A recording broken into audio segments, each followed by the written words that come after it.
Selamat siang saudara-saudara, senang kita bisa berkumpul kembali dalam kebaktian online untuk tanggal 3 Mei 2020. Kiranya Tuhan memberkati kita semuanya yang hadir, walaupun tidak secara fisik, tapi secara rohani. Kita bersatu, kita bersama, kita memuji dan kita meninggikan Tuhan. Mari kita memulai kebaktian ini dengan menyanyikan lagu Hari Ini Ku Rasa Bahagia.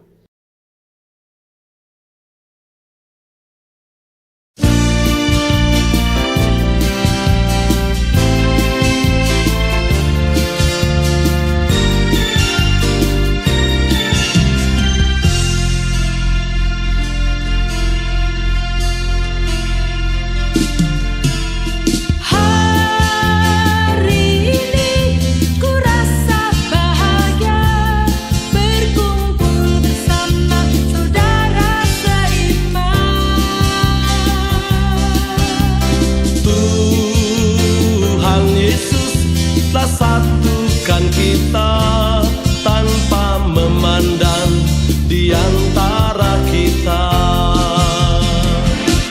bergandengan tangan dalam kasih, dalam satu hati, berjalan dalam terang kasih Tuhan.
Yesus telah satukan kita tanpa memandang di antara kita,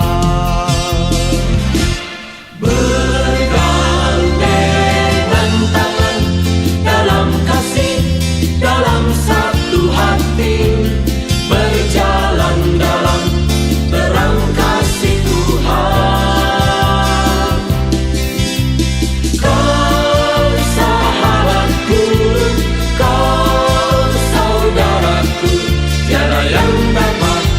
Memisahkan kita,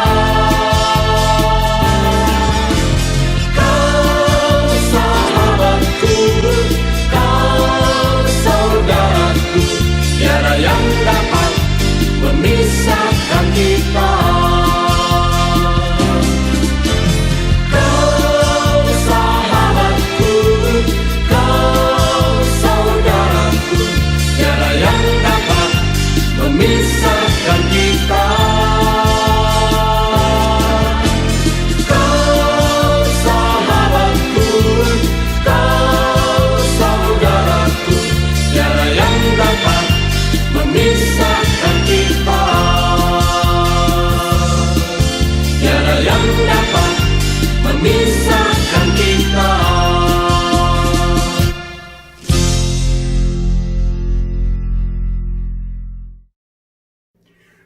Mari kita berdoa. Bapa kami di surga, sekali lagi kami ingin memberi syukur karena kami boleh datang ke dalam hadirat-Mu yang kudus. Kami boleh bersama-sama meninggikan dan memuji nama Engkau. Kami ingin memberi syukur Bapa karena Engkau adalah Tuhan yang baik. Engkau selalu ada dekat kepada kami, Engkau selalu mendampingi kami. Kalau kami merasa takut, Engkau menenangkan hati kami. Kalau kami merasa down, Engkau mengangkat kami. Kalau kami merasa takut karena tidak menentu apa yang terjadi di masa depan kehidupan kami, Engkau adalah Tuhan yang tidak pernah berubah. Engkau selalu melakukan apa yang Engkau telah janjikan, dan Engkau telah berjanji bahwa Engkau akan bersama-sama dengan kami sampai pada akhir zaman. Terima kasih Bapa. Terima kasih juga sepanjang seminggu hari ini Engkau telah memberkati kami, Engkau telah menjaga kami, sehingga pada hari Minggu ini kami boleh bersama-sama berbakti, kami boleh bersama-sama memuji Engkau, dan boleh bersama-sama mendengarkan firman yang nanti akan dibawakan. Kiranya Engkau boleh menyiapkan hati kami masing-masing, Engkau urapi kami dengan Roh Kudus-Mu supaya kami boleh benar-benar bersekutu dengan Engkau. Bapa, terima kasih juga Bapa karena kami mempunyai juru selamat yang hidup, yaitu di dalam anak-Mu, Tuhan Yesus Kristus, yang rela datang ke dunia, mati di kayu salib bukan karena Dia adalah orang yang jahat, tapi karena Dia rela untuk memikul dosa-dosa kami. Terima kasih Bapa, terima kasih, dan Engkau telah membangkitkan Dia. Karena Engkau telah membangkitkan Dia, maka kami yang percaya kepada Dia akan juga mendapatkan kebangkitan. Kami juga akan mendapatkan kehidupan yang kekal. Kami yang percaya kepada Tuhan Yesus. Terima kasih Bapa. Bapa, walaupun Engkau begitu baik, walaupun Engkau selalu memberikan kami apa yang kami perlukan, seringkali kami tidak memberi syukur kepada Engkau. Bahkan kami tidak mau mengikuti perintah-perintah-Mu. Pada saat-saat seperti itu Bapa, kiranya Engkau boleh mengingatkan kami, dan Engkau ajarkan kami untuk mau datang kepada Engkau, untuk mengatakan kami telah berbuat salah, dan kami mau datang kepada Engkau untuk meminta ampun. Terima kasih Bapa, karena dalam 1 Yohanes 1 ayat 9 Engkau telah berjanji, kalau kami datang dan kami mengaku akan dosa-dosa kami, maka Engkau akan mengampuni kami.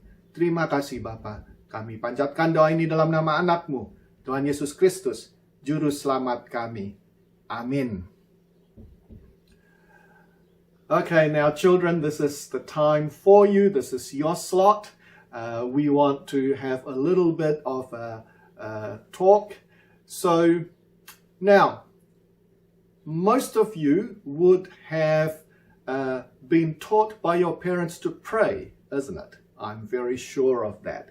So, praying of course is talking to God, and praying is basically saying things to God just much in the same way as you would actually speak to your parents.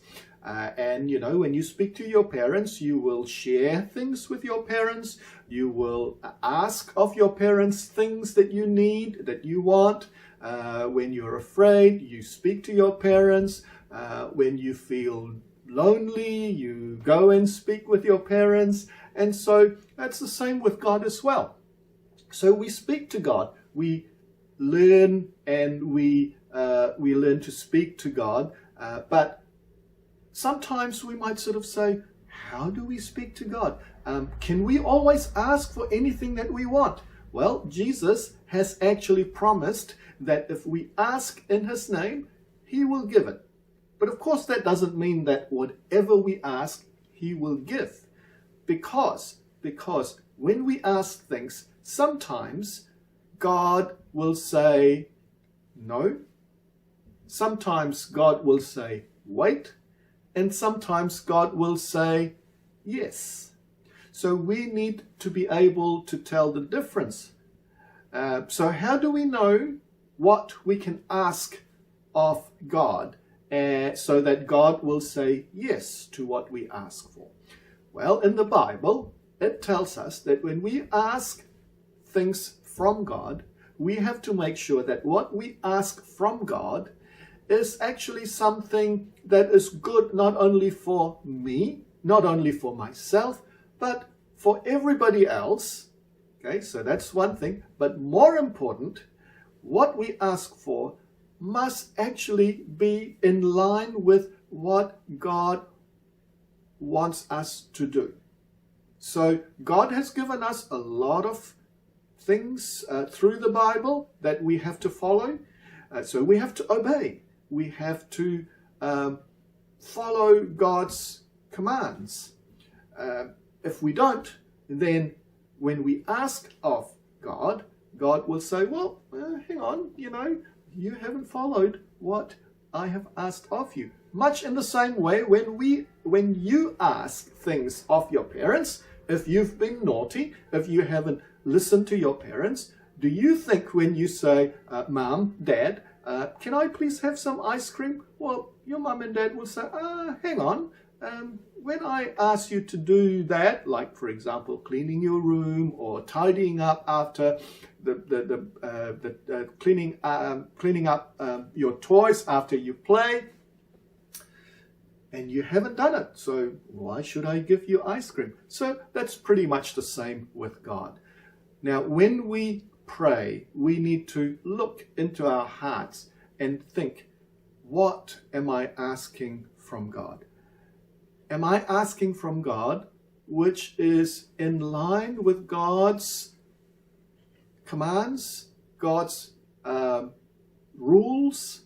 Also, am I asking only for things that is really only for me, but not for anybody else? So if we think of those things, and if we pray along the lines of God's rules or God's will, then, and also if we pray along the lines of, hey, this is not only for me, this is going to be good for everyone, and and all those around me, more than likely, God will answer your prayer and will actually give you what you ask for. But remember, sometimes God will say, wait. So when God says wait, we need to be patient. How many of you are patient? Now, we all need to learn to be patient, don't we? So there you have it. Remember to pray to God. Remember to ask God for all the things that you need. But when you pray, look inside your hearts and see whether you are asking of things that is for the good of other people, not only for yourselves. All right? So now what we're going to be doing is we're going to be singing the song, It's Me, O Lord, standing in the need of prayer. Let's sing that song.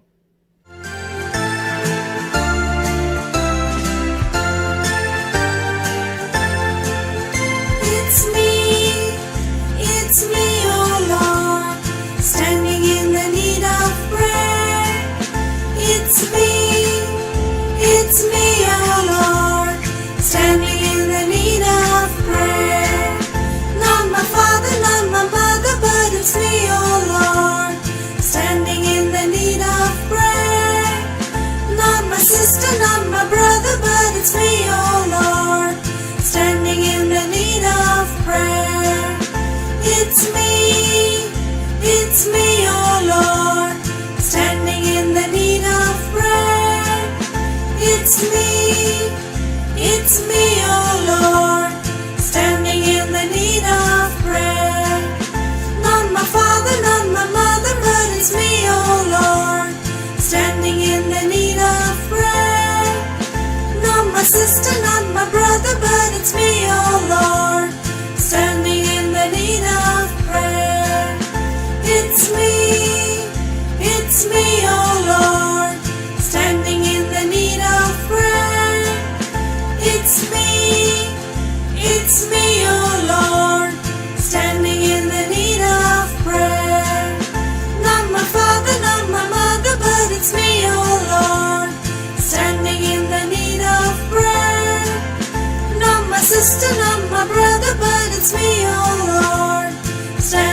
That's a nice song, isn't it? And it's not very complicated to sing. The words are pretty easy, but remember that we all are in need of God's prayer. Not only my brother, not my sister, not the people around us, but me. So pray. Oke, sekarang warta yang singkat. Minggu lalu saya mengatakan bahwa situs web gereja kita sedang diperbaharui dan ada masalah sedikit, gangguan, dan kalau kita mau mencari atau melihat situs web kita harus mengetik secara spesifik bagaimana. Tapi sekarang sudah oke. Saudara-saudara bisa mengetik St. Andrews Church dan itu akan keluar. Mau pakai www, nggak usah pakai www, mau pakai https://, mau pakai itu, nggak usah pakai itu juga nggak apa-apa. Terima kasih kepada David Wirian, James Daniel, dan juga Wilson yang mengkoordinir upgrade situs web kita. Sekarang situs web kita bisa dibaca dengan jelas di mobile devices, jadi dari HP bisa dilihat dan bisa dibaca, atau kalau dari komputer pun juga bisa jelas. Jadi terima kasih. Atas nama IC, saya mau mengucapkan selamat kepada Ariel Krisnata dan juga Andrea Daniel yang kemarin sudah menjalankan pemberkatan nikah. Dalam situasi alert level 3 ini, jadi hanya boleh 10 orang, tapi di Zoom, di live stream melalui Zoom kebaktian pernikahan itu. Jadi selamat kepada Ariel dan Andrea, dan juga kepada keluarga besar Krisnata dan juga Daniel. Kiranya Tuhan terus memberkati. Saudara-saudara, pada hari Jumat malam pada jam 7.30 juga akan diadakan Bible Study. Yang ingin mengikuti Bible Study boleh kontak saya, tapi kalau saudara-saudara memang sudah ada di grup WA St. Andrews Family, prayer group, atau breakfast fellowship, informasi tentang Zoom meeting itu akan dikirimkan melalui WA group itu. Tapi kalau saudara-saudara tidak ada di dalam WA group itu, boleh kontak saya dan saya akan mengirimkan link, Zoom link untuk Bible Study hari Jumat ini jam 7.30 malam. Sekarang kita akan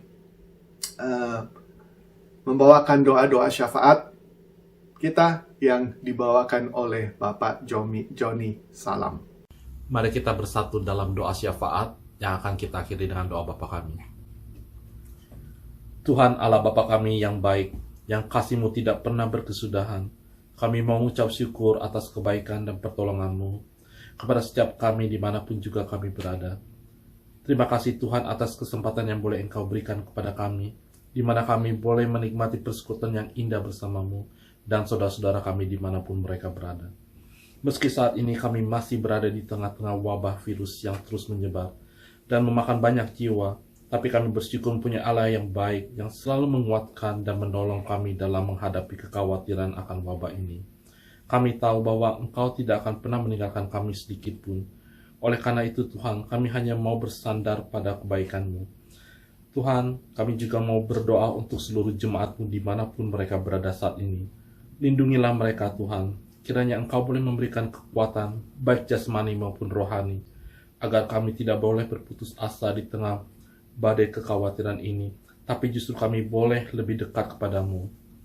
Tuhan, kami juga mau berdoa untuk pemerintahan New Zealand, khususnya Perdana Menteri Jacinta Ardern, dan seluruh menteri-menterinya, yang telah dan terus berupaya untuk menekan penyebaran wabah di negeri ini, melalui segala kebijakan-kebijakan yang diambil, sehingga sampai saat ini semuanya bisa terkendali, dan kami percaya Tuhan bahwa semuanya ini adalah berkat dari campur tangan Diri-Mu.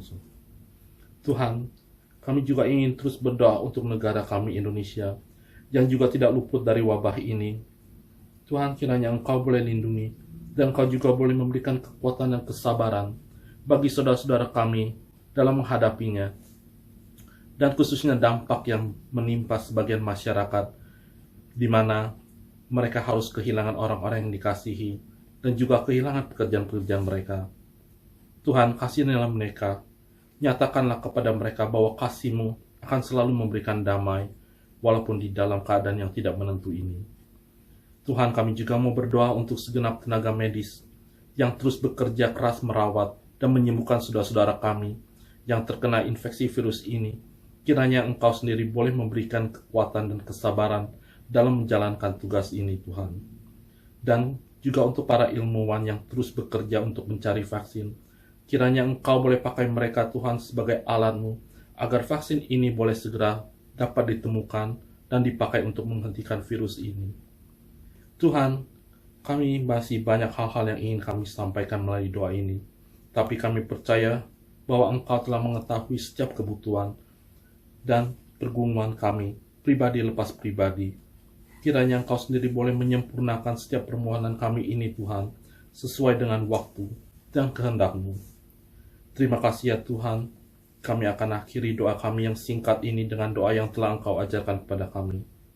Bapa kami yang di surga, dikuduskanlah nama-Mu, datanglah kerajaan-Mu, jadilah kehendak-Mu di bumi seperti di dalam surga.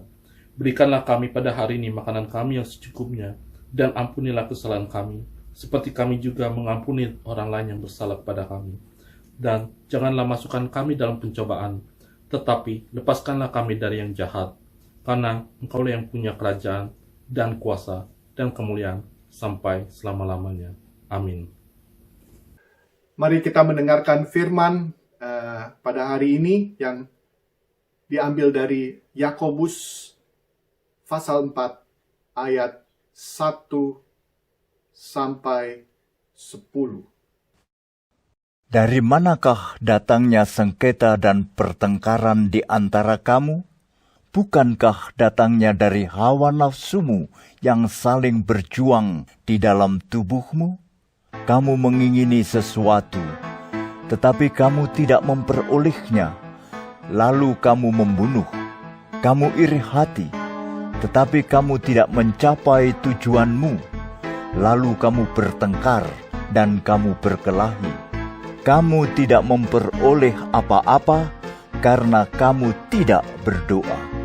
Atau kamu berdoa juga, tetapi kamu tidak menerima apa-apa, karena kamu salah berdoa. Sebab yang kamu minta itu, hendak kamu habiskan untuk memuaskan hawa nafsumu. Hai kamu, orang-orang yang tidak setia, tidakkah kamu tahu bahwa persahabatan dengan dunia adalah permusuhan dengan Allah? Jadi, barang siapa hendak menjadi sahabat dunia ini, yang menjadikan dirinya musuh Allah, janganlah kamu menyangka bahwa kitab suci tanpa alasan berkata, roh yang ditempatkan Allah di dalam diri kita diingininya dengan cemburu, tetapi kasih karunia yang dianugerahkannya kepada kita lebih besar daripada itu.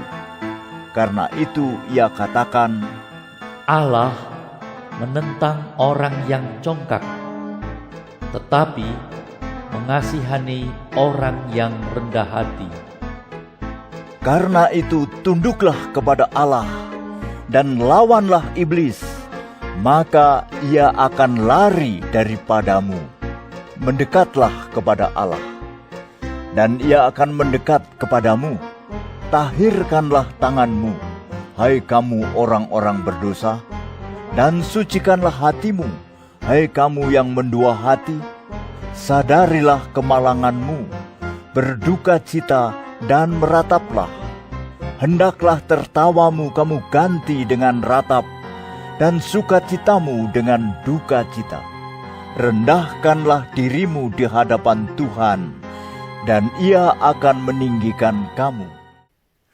Sebelum mendengarkan firman, mari kita menyanyikan lagu Tuhan Yesus Setia.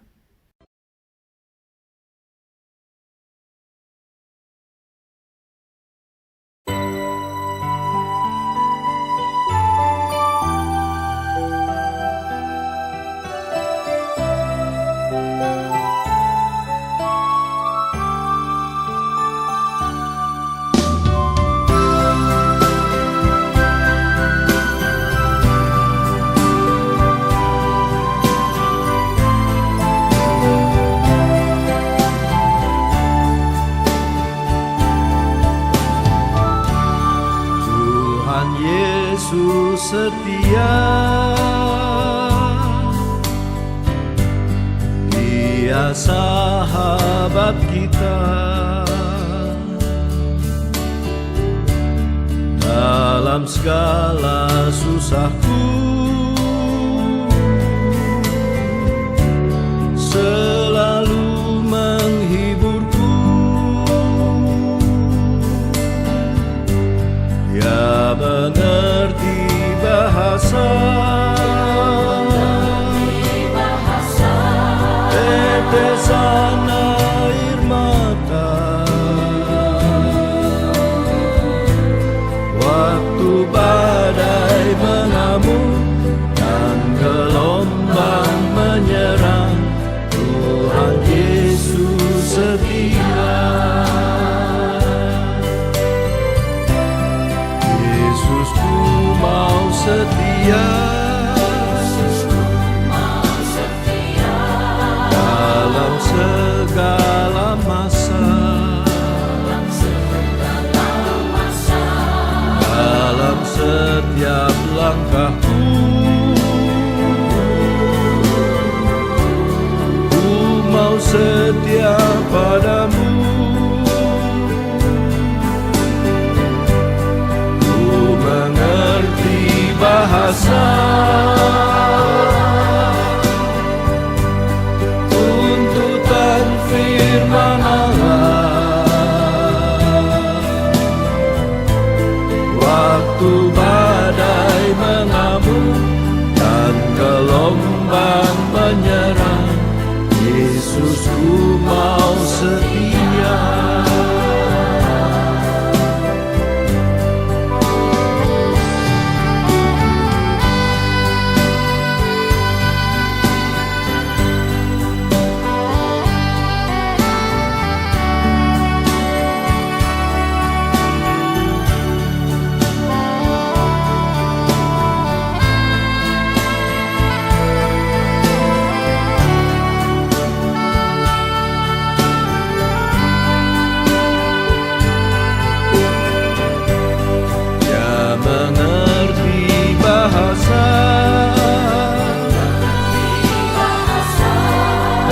Tetesan air mata. Waktu badai mengamuk dan gelombang menyerang, Tuhan Yesus setia. Waktu badai mengamuk dan gelombang menyerang, Tuhan Yesus setia. Waktu badai mengamuk dan gelombang menyerang, Tuhan Yesus setia. Waktu badai mengamuk dan gelombang menyerang, Tuhan Yesus setia.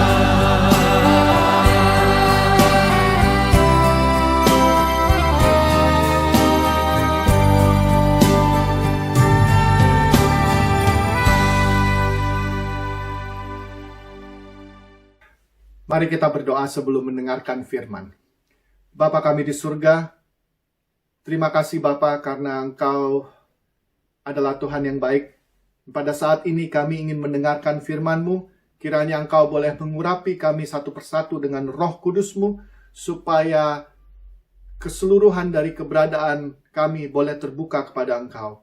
Mata kami, telinga kami, pikiran kami, hati kami, semuanya terbuka, supaya kami mau mendengarkan, dan kami bisa mengerti, dan kami mau melakukan apa yang Engkau perintahkan, dan petunjuk-petunjuk yang Engkau telah berikan kepada kami.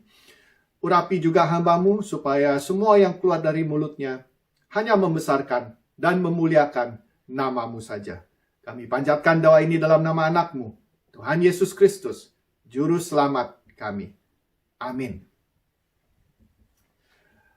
Saudara-saudara, ada seorang anak yang menemukan sebatang rokok di rumah karena papanya itu merokok. Dia sering melihat papanya merokok dan dia melihat, waduh, kalau merokok berarti saya seperti papa saya. Berarti saya menjadi dewasa. Dan dia melihat rokok ini, lalu dia pikir, saya mau coba merokok supaya saya lebih dewasa. Jadi dia ambil rokok itu, dia keluar dari rumah, dia pergi ke samping rumah, biasanya nggak ada orang di samping rumah, dan dia lihat ke kiri, dia lihat ke kanan, ada orang atau enggak? Nggak ada orang. Lalu dia mulai menyalakan rokok itu. Dia merokok. Nggak lama kemudian, papanya datang cari dia. Kamu di mana? Dan papanya pergi ke samping rumah itu. Dan anak itu kaget karena kan dia masih pegang rokok. Jadi langsung dia tangannya ditaruh di belakang supaya bisa ngumpetin rokoknya. Dan dia pikir, dia cari akal. Bagaimana caranya supaya papanya nggak tahu kalau dia merokok. Dan pada saat dia lagi mikir-mikir bagaimana caranya supaya papa nggak tahu saya ngerokok, ada tukang es krim datang. Dan membunyikan belnya. Klinting, klinting, klinting. Kalau di Indonesia seperti itu ya. Klinting, klinting. Kalau di New Zealand, Mr. Whippy ada lagu. Ya. Terus begitu dia dengar, tukang es krim. Dia bilang, Pak, boleh nggak saya minta es krim? Itu tukang es krim datang. Papanya, karena dia tahu, dan dia walaupun dia tidak melihat rokoknya, tapi dia bisa melihat asapnya dari belakang, dan juga dia bisa mencium ada rokok. Dia katakan kepada anaknya dengan tegas, anakku, ingat baik-baik, kalau kamu mau minta sesuatu dari aku, jangan sekali-kali meminta pada waktu engkau tidak mau mengikuti apa yang aku katakan kepada kamu. Bukankah papa sudah bilang berkali-kali, jangan sekali-kali pegang rokok papa, apalagi kamu berani merokok. Anak itu langsung terus merasa, aduh, ketahuan. Nah, saudara-saudara, seringkali dalam kehidupan kita itu seperti anak kecil itu. Kita berdoa kepada Tuhan, kita minta kepada Tuhan, Tuhan, saya mau ini, saya mau itu. Tapi saudara-saudara, waktu yang bersamaan kita minta kepada Tuhan, Tuhan saya minta ini, saya minta itu. Tapi kita tidak mau mendengarkan perintah-perintah Tuhan. Kita tidak mau melakukan perintah-perintah Tuhan. Kita meminta dengan motivasi yang salah juga. Jadi kalau kita mau doa kita bisa diterima oleh Tuhan dan apa yang kita minta diberikan oleh Tuhan, kita harus meminta dengan motivasi yang benar dan kita harus mau mendengarkan atau melakukan perintah-perintah Tuhan. Nah, saudara-saudara, minggu lalu dalam khotbah yang berdasarkan Yakobus 3 ayat 13-18, kita diingatkan bahwa ada dua macam hikmat. Hikmat dari atas dan hikmat dari bawah. Hikmat dari bawah adalah hikmat yang datangnya dari nafsu manusia dan dari setan-setan. Dalam teks kita hari ini, Yakobus membahas lebih dalam lagi mengenai hikmat dari bawah. sebenarnya bukan teks kita hari ini aja, tapi nanti seterusnya dalam pasal 4 itu ada hal-hal yang Yakobus memberikan contoh-contoh yang lebih konkret lagi. Bagaimana kehidupan kita kalau kita mempunyai hikmat yang dari bawah. Jadi pada hari ini Yakobus memberikan salah satu efek dari hikmat dari bawah. Kalau kehidupan kita itu terkontrol oleh hikmat dari bawah.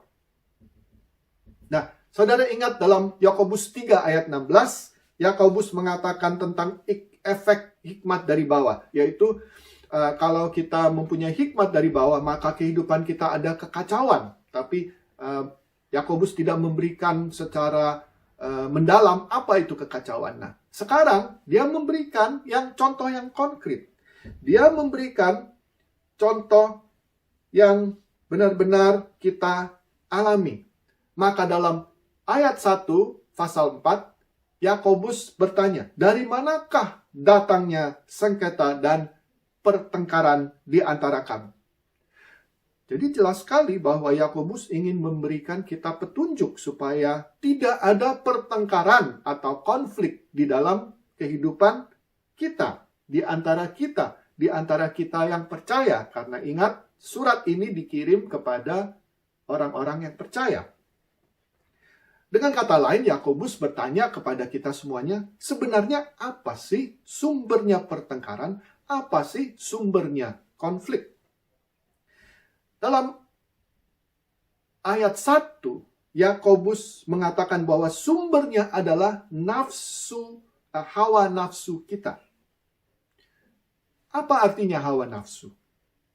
Artinya adalah keinginan-keinginan kita untuk memberikan kesenangan kepada kita. Mungkin di sini ada yang berkata atau berpikir, ya kan gak apa-apa dong, masa kita sebagai manusia gak boleh senang-senang? Kita gak bisa mencari kesenangan? Ya, boleh. Kita boleh minta kesenangan, kita boleh mencari kesenangan dalam kehidupan kita. Tapi, saudara-saudara, tahukah bahwa kata hawa nafsu di dalam Alkitab bahasa Indonesia ini, dalam bahasa Yunaninya, kata aslinya itu adalah hedonon. Hedonon itu, kalau diterjemahkan ke dalam bahasa Inggris, saudara-saudara pasti pernah dengar katanya adalah hedonism. Dan dalam bahasa Indonesia, hedonisme. Apa itu hedonisme? Saya bacakan.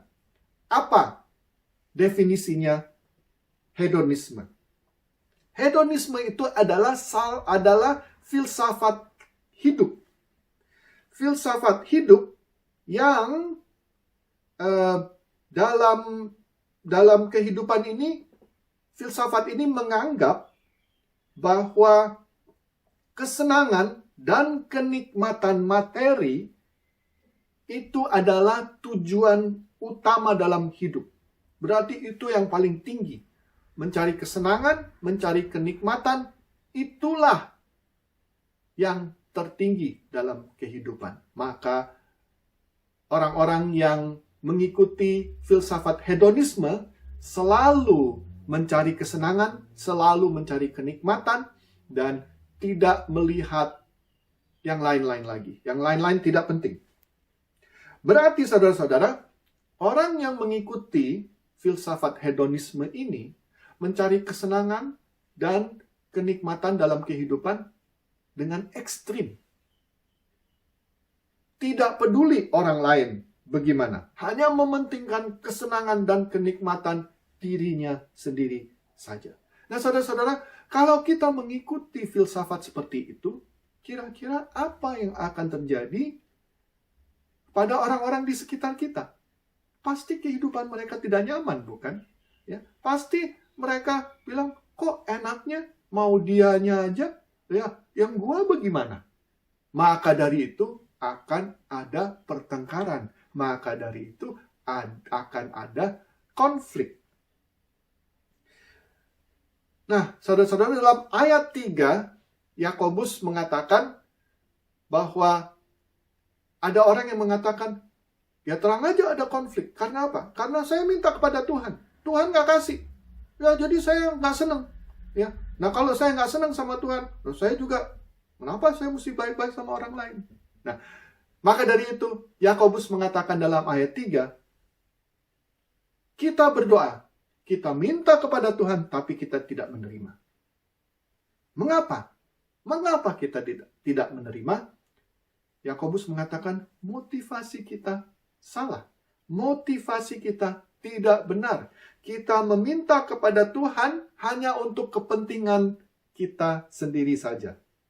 Nah, saudara-saudara ingat, kalau kita berdoa dan meminta kepada Tuhan, kita harus meminta dengan motivasi yang benar. Kita harus meminta sejalan dengan kehendak Tuhan. Ingat saudara-saudara, bahwa Tuhan Yesus sendiri pun, waktu dia masih hidup, di dalam Taman Getsemani, dia berdoa kepada Tuhan. Tapi doanya tidak dijawab. Tuhan tidak mengabulkan doanya.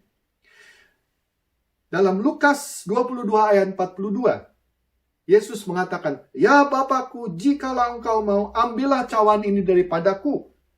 Tetapi bukanlah kehendakmu, melainkan kehendakmu lah yang terjadi. Tuhan Yesus mengambil cawannya. Mengapa? Karena kehendak Tuhan adalah Tuhan Yesus mati di kayu salib.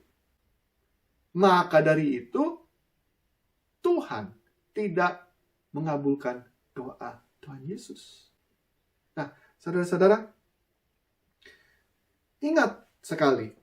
Ingat bahwa kalau kita berdoa, kita harus berdoa sejalan dengan kehendak Tuhan. Kita harus melihat, memeriksa motivasi kita. Apakah motivasi kita itu benar? Apakah kita berdoa hanya untuk kepentingan kita sendiri? Itu yang dikatakan ya di dalam Yakobus. Yakobus mengatakan, kenapa Tuhan tidak memberikan? Karena hanya untuk memuaskan dirimu saja. Saudara-saudara, saya kasih contoh, saudara-saudara, dan ini terjadi dalam kehidupan saya. Baru saja lewat, saudara-saudara. Saudara tahu kan, minggu lalu kita mengalami gangguan teknis, ya, sampai sehingga kebaktian online tidak bisa dijalankan pada jam 12 siang minggu lalu. Tidak bisa. Karena apa? Karena tidak bisa diupload ke YouTube. Nah, waktu jam 12 kita tidak bisa. Kita mencoba untuk memakai Zoom, tapi itu juga kacau. Jadi akhirnya kita IC mengatakan, oke, kita tunda sampai jam 5. Dan antara jam 12 sampai jam 5, saya mencoba dengan segala macam cara. Saya berdoa kepada Tuhan, Tuhan tolong supaya bisa berjalan. Jam 5 datang, masih belum bisa. Maka dari itu saya tunda lagi sampai jam 7 malam.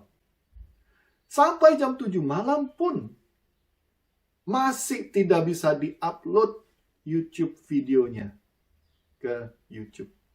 Jadi akhirnya kita bilang, oke, kita lakukan melalui Zoom jam 7. Dan itu pun juga masih ada masalah.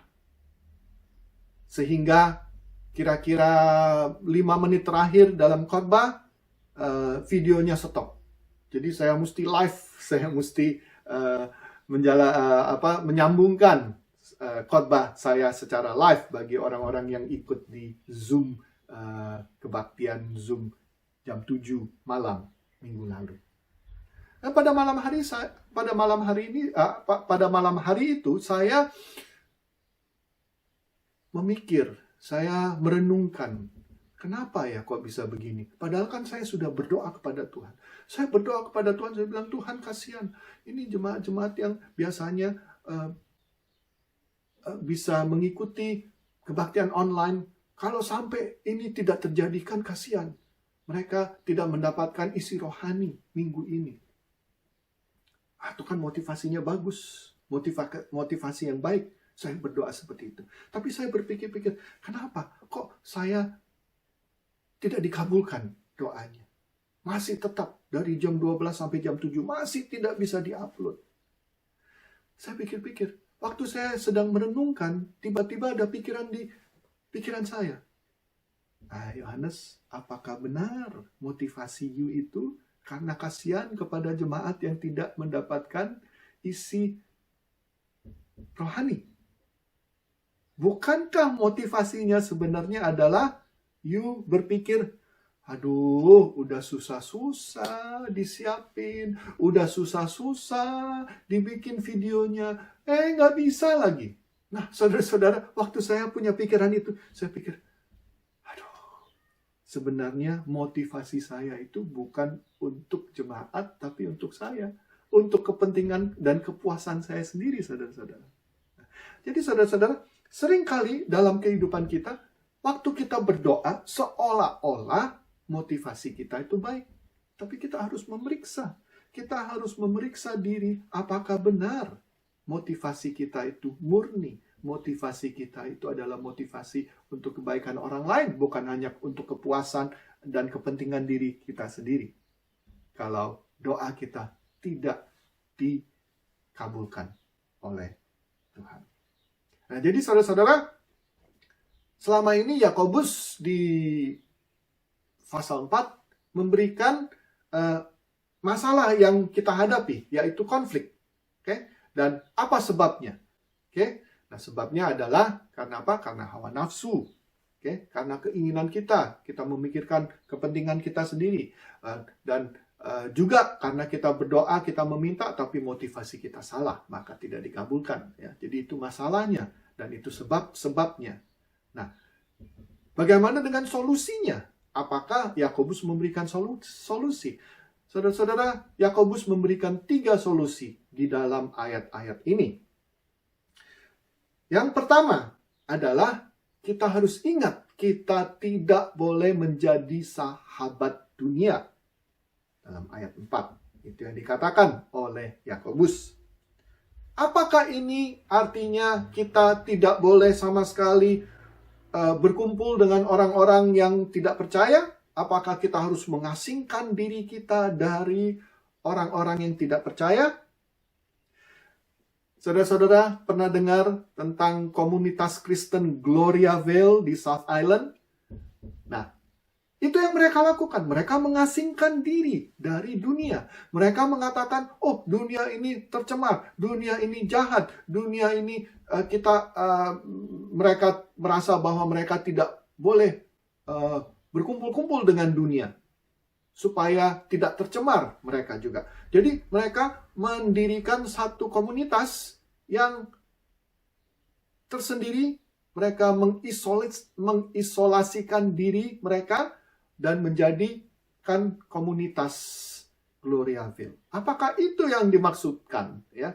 Ya pasti orang-orang Gloriaville, ketua-ketua pemimpin Gloriaville mengatakan bahwa iya, itu artinya. Tapi bukan, saudara-saudara. Bukan itu yang Yakobus maksudkan. Saudara-saudara harus ingat bahwa Tuhan Yesus sendiri, waktu Tuhan Yesus hidup, Dia rela datang ke dunia ini. Dunia yang penuh dengan kejahatan.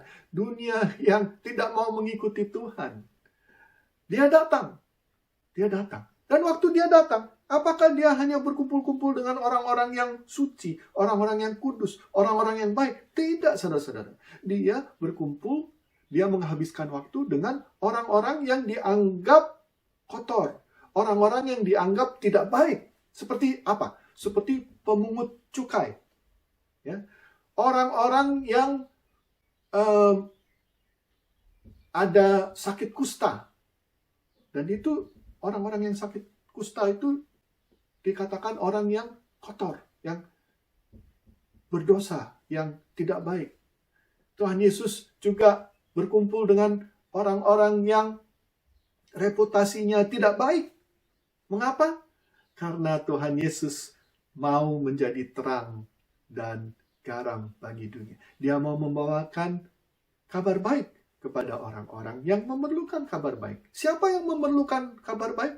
Bukan orang-orang yang sudah percaya, tapi orang-orang yang belum percaya. Nah, bagaimana kita bisa membawakan kabar baik kepada orang-orang yang belum percaya kalau kita mengisolasikan diri kita sendiri. Kalau kita mengasingkan diri kita sendiri dari mereka. Tidak bisa, saudara-saudara. Jadi apa artinya kita tidak boleh menjadi sahabat dunia? Berarti kita tidak boleh terkontrol oleh filsafat-filsafat atau cara-cara kehidupan dunia. Itu maksudnya. Kita jangan menjadi sahabat. Kita jangan dekat dan kita jangan mengikuti. Itu artinya. Jangan menjadi sahabat dunia. Melainkan kita harus menjadi sahabat Tuhan. Jadi itu yang solusi yang pertama. Jangan mengikuti filsafat-filsafat dunia. Oke? Ya. Kedua, kita harus tunduk kepada Tuhan. Dalam ayat 7, Yakobus mengatakan ini. Ya. Jadi, tadi kita dikatakan yang pertama kita tidak boleh menjadi sahabat dunia. Sekarang kita diperintahkan untuk tunduk kepada Tuhan. Kalau kita tunduk kepada Tuhan, berarti kita mengikuti segala perintah-perintah Tuhan. Dengan kata lain, kehidupan kita harus mengikuti standar Tuhan, bukan standar dunia. Kalau kita mengikuti standar dunia, maka kita menjadi sahabat dunia. Tapi kita harus tunduk kepada Tuhan. Supaya apa? Kalau kita tunduk kepada Tuhan, maka ini adalah salah satu solusi dari konflik, supaya tidak ada konflik. Kita tunduk kepada Tuhan. Nah, saudara-saudara, banyak orang yang, apalagi orang yang tidak percaya, mereka mengatakan, saya nggak mau tunduk. Tunduk, nggak bisa. Ini kan hak saya. Hak saya boleh memilih apa yang saya mau melakukan. Kalau saya tunduk kepada Tuhan, berarti saya mesti mengikuti perintah-perintah Tuhan. Nggak mau. Saya nggak mau. Saya punya hak.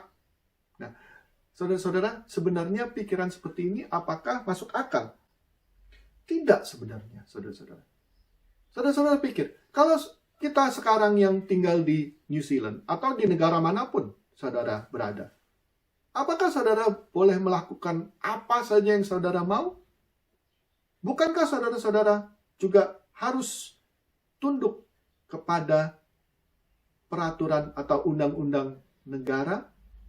Kalau kita yang di New Zealand, kita harus mengikuti peraturan New Zealand. Sekarang kita sedang dalam alert level 3, ada peraturan-peraturannya karena COVID-19 ini. Ya. Kita harus mengikuti. Bisakah kita bilang, nggak mau? Ya kalau kita nggak mau, apa yang terjadi? Polisi akan datang. Ya. Kita harus tunduk. Nah, saudara-saudara, saya tanya, dalam situasi pekerjaan, bisakah saudara-saudara mengatakan, enggak, gua mau seenak-enaknya aja, gua mau kerjain caranya gue sendiri. Ya, nggak usah ngikutin bos. Bisa seperti itu? Bukankah saudara harus tunduk kepada manajer atau bos saudara? Saudara-saudara, dalam kehidupan kita selalu harus tunduk pada orang-orang yang mempunyai otoritas yang di atas kita. Nah, saudara-saudara, dalam kehidupan kita, bukankah lebih baik kita tunduk kepada otoritas yang tertinggi, yaitu Tuhan? Dan Tuhan kita ini adalah Tuhan yang maha baik, Tuhan yang maha pengasih, Tuhan yang selalu ada pada kita, Tuhan yang fair. Ya. Bukankah lebih baik kita tunduk kepada otoritas seperti itu daripada otoritas yang lain-lain? Jadi saudara-saudara, sebenarnya kita harus belajar, dan kalau ada orang yang mengatakan, saya tidak mau tunduk, sebenarnya tidak masuk akal. Kita harus tunduk kepada Tuhan. Dan kenapa kita mesti takut kalau kita tunduk kepada Tuhan? Tuhan adalah Tuhan yang baik. Tuhan adalah Tuhan yang fair. Tuhan adalah Tuhan yang memberikan apa yang kita perlukan semuanya. Jadi, jangan kita merasa, saya kok nggak mau, saya tunduk. Nah, saudara-saudara, dalam ayat 7 dan 8 di sana, 7 di sana dikatakan, tunduklah kepada Tuhan, lalu dikatakan, lawan iblis. Mungkin ada yang berpikir, bagaimana caranya melawan iblis? Waduh, strateginya apa? Saudara-saudara, saya tidak mau mengatakan banyak tentang melawan iblis. Kenapa? Seperti ini, saudara-saudara. Kalau kita tunduk kepada Tuhan, berarti kita mengikuti peraturan-peraturan Tuhan, kita taat kepada Tuhan. secara otomatis saudara-saudara kita sudah melawan iblis. Jadi nggak usah pusing-pusingin. Bagaimana caranya kita cari strategi supaya bisa melawan iblis? Nggak usah dipikirin itu. Lebih baik kita memfokuskan pikiran kita, bagaimana caranya kita bisa taat kepada Tuhan, bagaimana caranya kita bisa tunduk kepada Tuhan. Apakah dalam kehidupan kita sendiri kita selalu tunduk kepada Tuhan?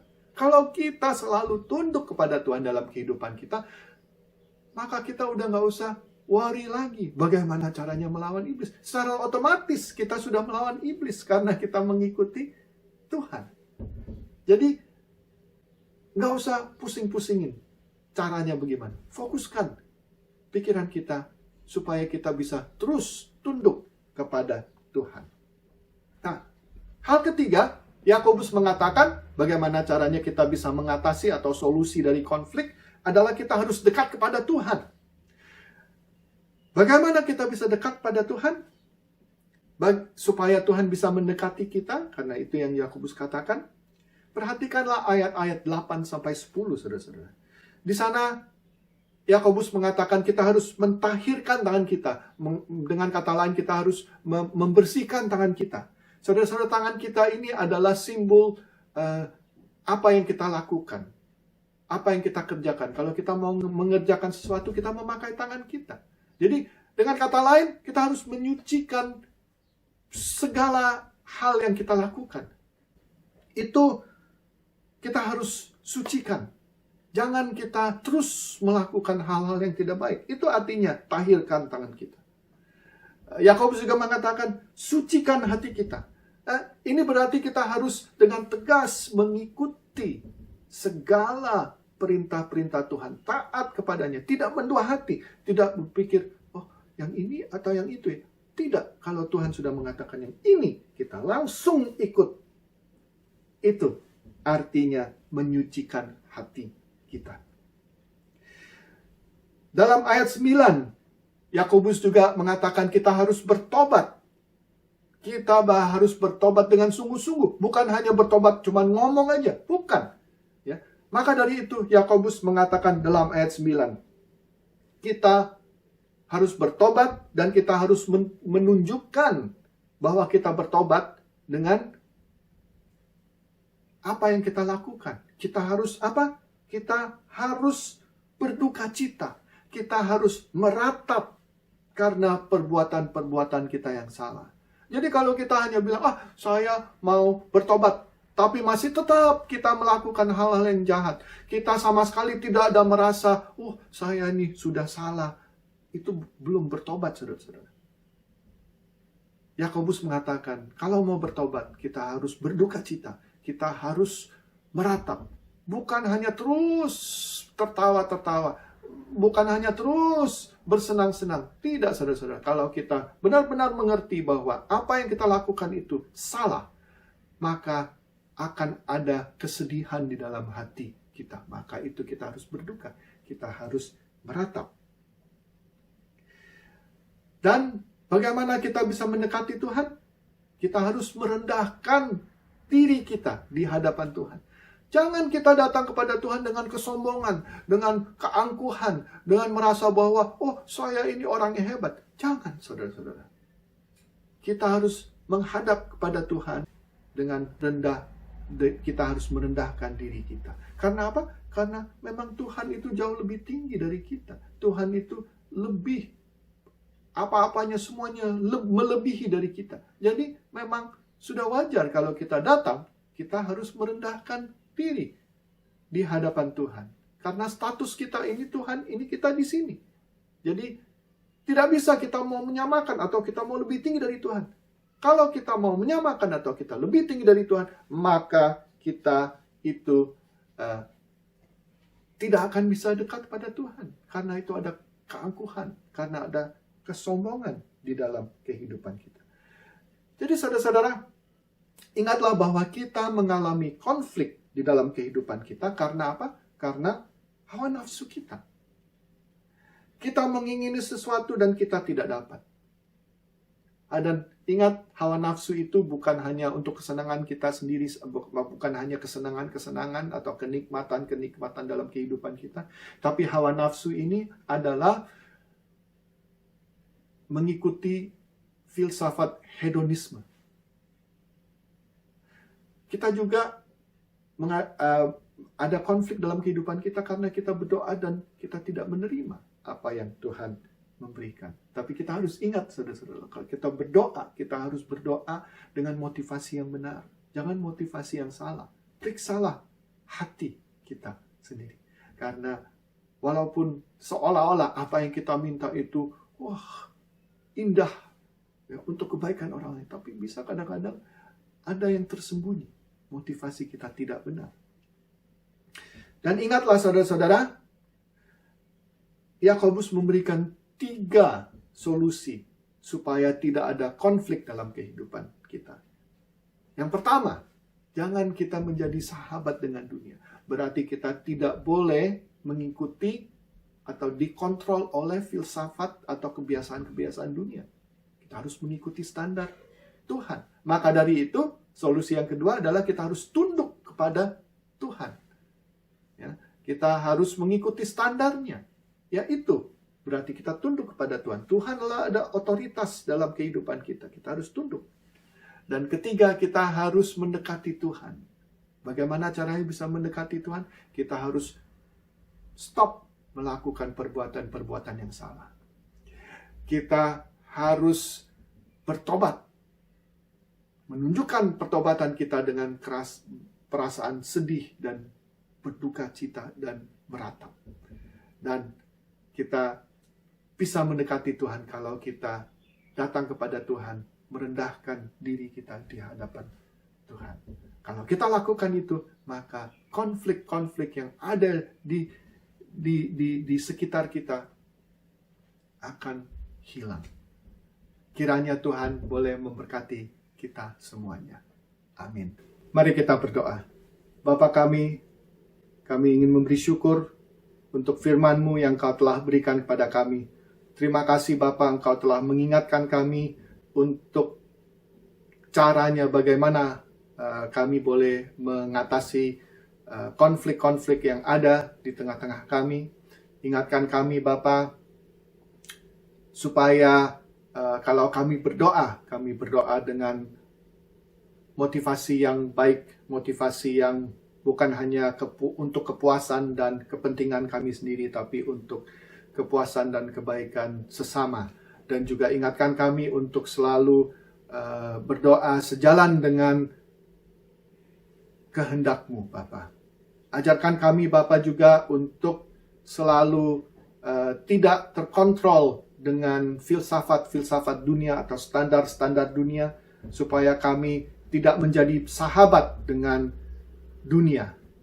Ingatkan kami juga untuk mau tunduk kepada Engkau, untuk mau mengikuti perintah-perintah-Mu, untuk mau menjalankan apa yang Engkau telah perintahkan kepada kami.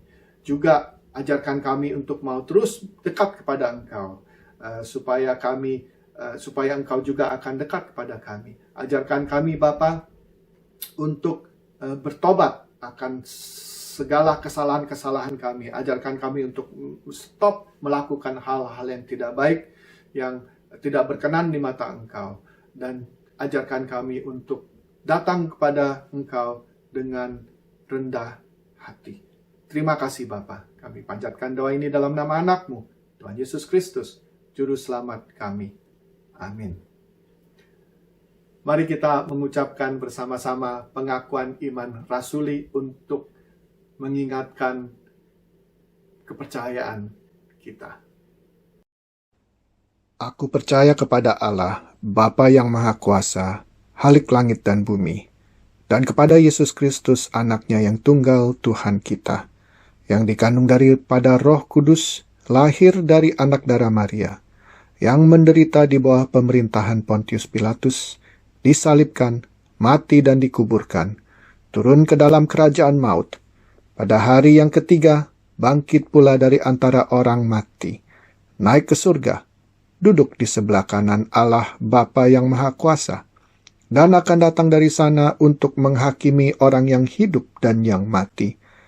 Aku percaya kepada Roh Kudus, gereja yang kudus dan am, persekutuan orang kudus, pengampunan dosa, kebangkitan daging, dan hidup yang kekal. Amin. Mari kita menyanyikan lagu Tuhan Buka Jalan.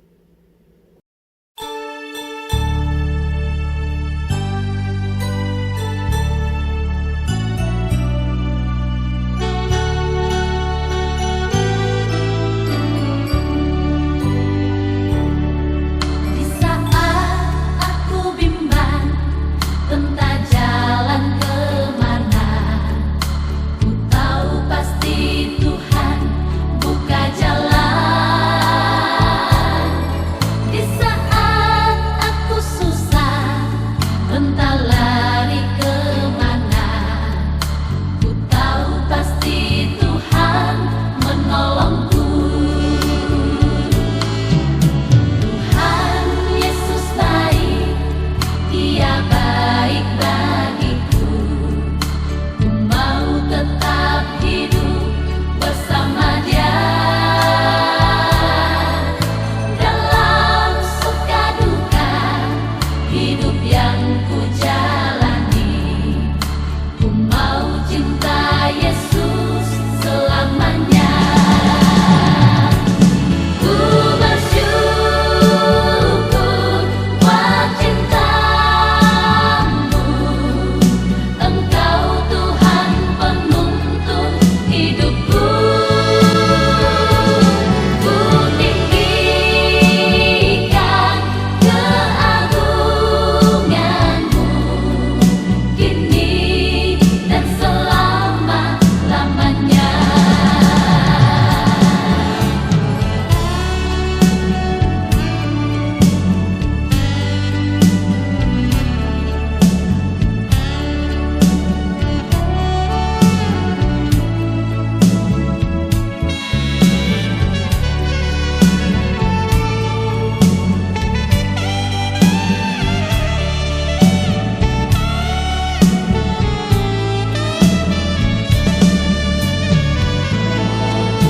Tuhan Yesus baik, Ia baik bagiku.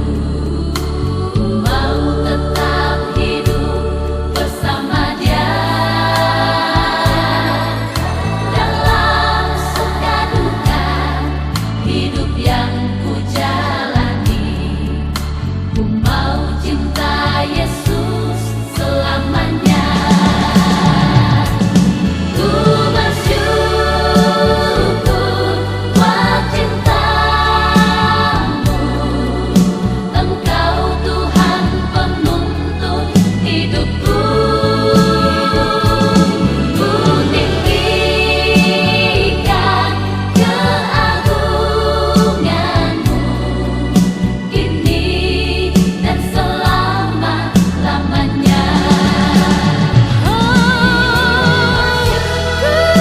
bersyukur buat cinta-Mu Tuhan, penuntun hidupku.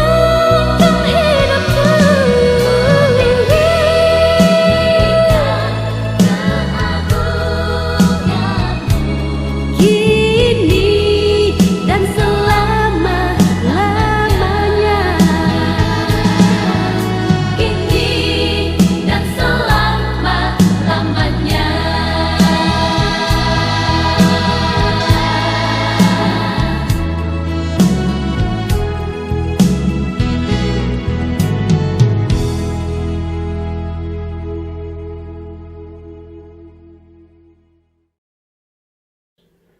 Terimalah berkat Tuhan. Tuhan memberkati engkau dan melindungi engkau. Tuhan menyinari engkau dengan wajah-Nya dan memberi engkau kasih karunia. Tuhan menghadapkan wajah-Nya kepadamu dan memberi engkau damai sejahtera. Amin.